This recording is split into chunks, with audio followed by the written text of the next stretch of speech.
I learned to blow glass and cast glass and work with it as a sculptural medium. But one of the interests that I had was in learning a special European technique called glass painting. And it actually goes back to the way that stained glass was made for the cathedrals in Europe. The color is intrinsic in the sheets of glass that I use. They are made by glass blowers. As an example of the quality of the glass that I'm getting from Europe, this is mouth-blown glass. It has these striations, the little extra bubbles that are in it, the variations in color. You can see some of this glass is used here in the background. And then I take those sheets of glass, select my colors, cut the pieces of glass out, and then I apply a special glass-based pigment. It's made from crushed glass and metallic oxide. And that would then be picked up on a brush and painted. It ultimately gets fired onto the surface of the glass by heating it up in a kiln. The most challenging aspect of working with glass is working with modulating the light that's coming into the space. I want to create a balance between what you can see through the glass, how the color of light is changed as it projects into the space. These brushes gently remove some of the matte. And this is what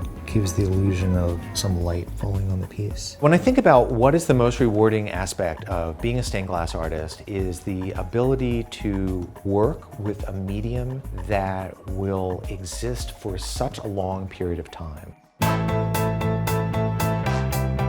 My name is Kenneth Leap, and I'm an architectural stained glass designer. I'm a painter and a muralist, an advocate for the arts. I find inspiration for my designs by looking at historic work. This is an example of one of the earliest complete pieces of painted glass that was discovered. This dates from about 900 AD. The first part of the job is to do research on where the piece is going to go, get some information from the client on the theme or what they're trying to create, and then I try to incorporate what is my own take on it. So imagine you're trying to create an image like an oak leaf. With the technology that they had during the Middle Ages, this is about as close as you could get by cutting the glass to it. But by using glass paint, you can then visually change the contour of the piece of glass just by blacking out these shapes. And then with the addition of some extra tonality on it, you can begin to make the piece look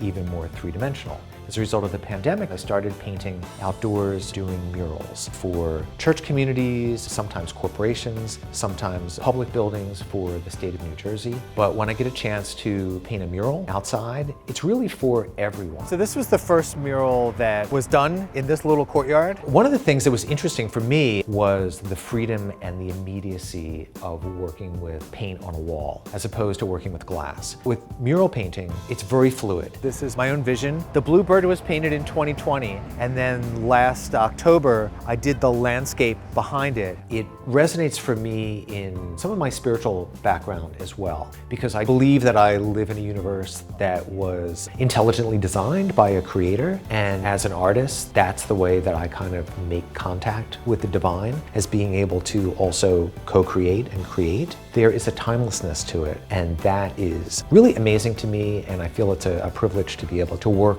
in material that will outlive me.